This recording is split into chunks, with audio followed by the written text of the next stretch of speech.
had a 16th chapel, Bob Ross had happy little trees, and my next guest right now is one of the greatest illustrators of the 21st century, my longtime close personal friend, Dale Stephanos, ladies and gentlemen.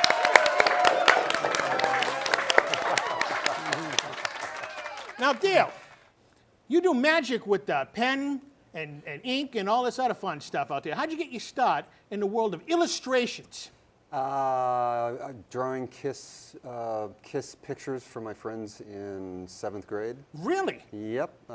Instead of doing homework, I would spend all night drawing the cover of Kiss Destroyer and go in and trade it for their finished homework assignments. And that was my first. So we had a little, like a little Gene Simmons in you there with the marketing thing. You don't do your homework. Yeah. I'll draw some Kiss memorabilia for you, and you do my homework for me. That's right. Smart thinking out there, Dale. Yeah, well, you know, you got to be smart on your feet if you're going to make a living drawing pictures. That is true. Unbelievable. Now, you have made it to the big time here. We're talking about Rolling Stone, Time, Newsweek, Sports Illustrated.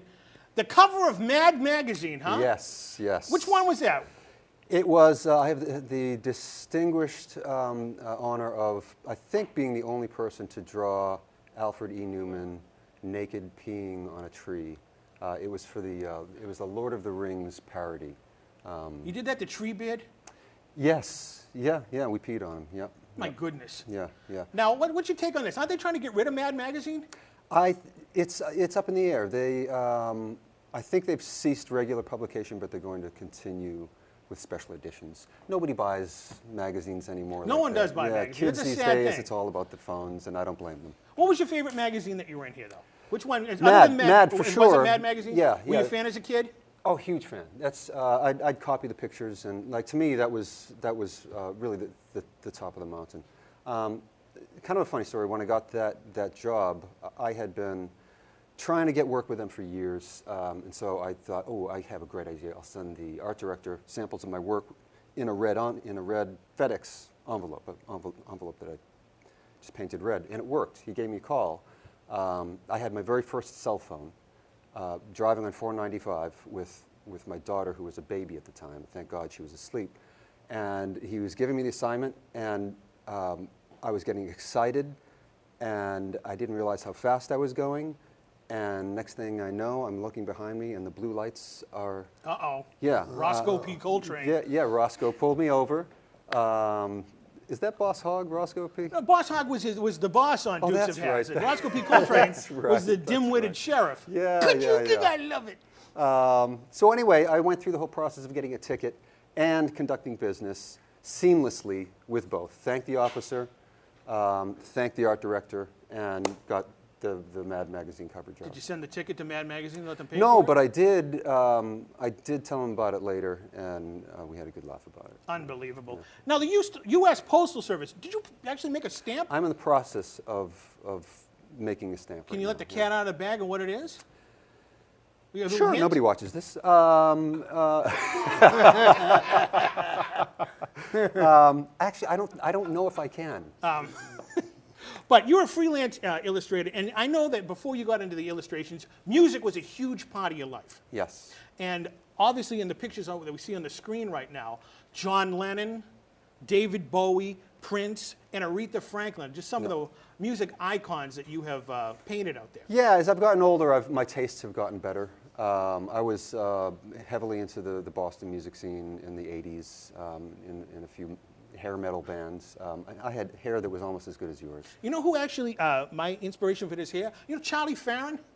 I saw him on this show. That was we have the same hairstyle. Yeah. So basically, this is my ode to Charlie Farron. If you're out there, you know, whatever. But what about Boston? The group Boston. Did you draw anything of them? Because Brad Delp's been on this program. I saw that. No, but I grew up in Swampscott, and we used to. What was the middle school at the time was right next to Barry Goodro's house. Okay. And we would hear somebody rehearsing when we were out at recess. And when you rehearse, you play, and then you stop, and then you play, and then you stop. So being ignorant kids, we thought, these guys are awful. They don't even know how to play their own songs. But it's pretty cool thinking back, you know, Boston is playing right there. Well, they were a rock and roll band. Yeah. Now, you know who, Swampscott for a second, you know what famous fictional character grew up in Swampscott, Massachusetts? No. Carol Brady on the Brady Bunch. Oh my God, that's right. She mentioned that when Cindy had the lisp on the episode. Yeah. I loved that episode. Yeah. Well, wasn't it? It was awesome. When she said, "Wait a minute," I said, "I know that's right around the corner from us." Yeah, Now, yeah. the big thing was what we saw was the Aretha Franklin painting. Wait a minute. I'm sorry. This is sort of Johnny Bravo. This suit. The Ace Muchacho. Yeah. Johnny Bravo. What? Because I Yeah. fit the suit. Yeah, that's the only reason you got this gig. Back to the Aretha Franklin thing. Now you do like breakfast doodles I see on your Instagram. Yes, yeah. Now, when you get an idea, do you sit there and you draw it in a pencil first, right? Yeah. And then when you make the grand finale, the big painting and whatnot, how does that process actually happen? Do you have to redraw it again, or do you scan the doodle in and you work off of that? First, you do little thumbnails that are unintelligible to anybody, if it's for an actual job. Get a bunch of ideas, and then do a more finished sketch, little doodle from there. And if that's good, I'll just scan it and blow it up and transfer it. But most of the time, you have to actually sort of redraw it, because your first drawing is not very good. Right, it's the first anyway. draft. Yeah, Like it's right. It's like writing. Generally, for the bigger paintings, that I should mention that I have a hall at Jordan's in Reading. I like stuff like that. I can promote something. This is Go awesome. right ahead, look into the camera, Yeah. promote it to the world. Yeah. I have a wall of just before the IMAX theater at Jordan's in Reading are a bunch of really nice prints of my Are they for print. sale? Oh yeah, for sale. You can order. You can't get them at the store, but you can get them on my website. But Which you can is see them there. DaleStephanos.com, ladies and gentlemen. Yes. Good luck with the spelling. It's easy. It's right on the screen. Okay, We can take a reader right Yeah, here. yeah. Dale, I got a uh-oh. question for you. What's Good, at last. Like, what other rock and roll Hall of Fame do you print up? Like, who are my favorite, like, that I've painted? Correct. Oh boy, all of them I think.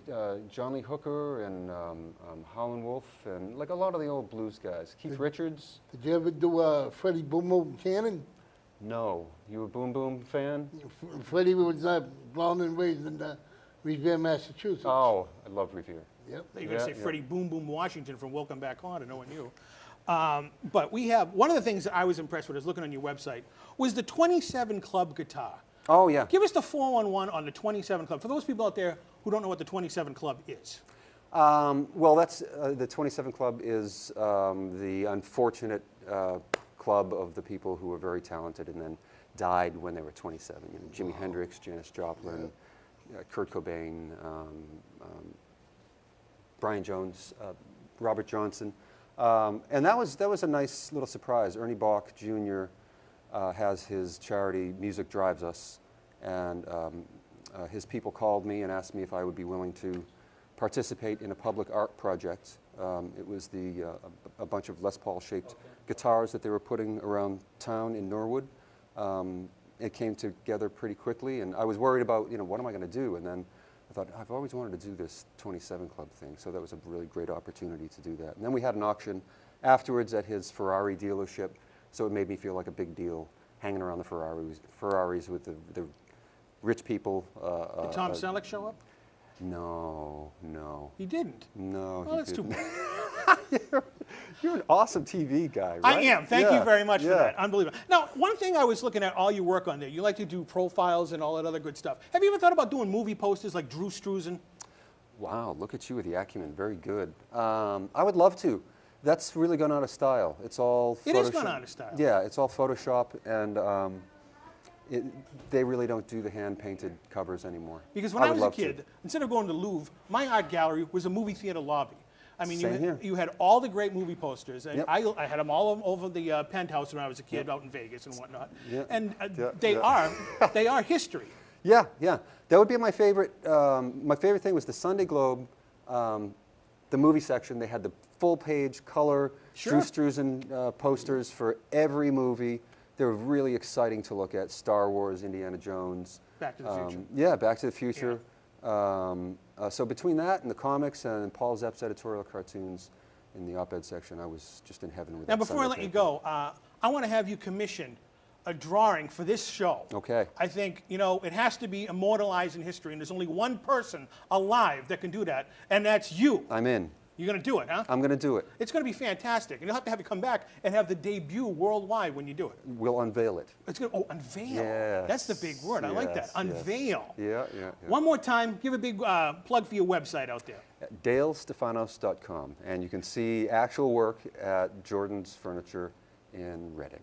Unbelievable. The greatest illustrator of all time. All time. My All longtime close personal friend, the one and the only Dale Stephanos.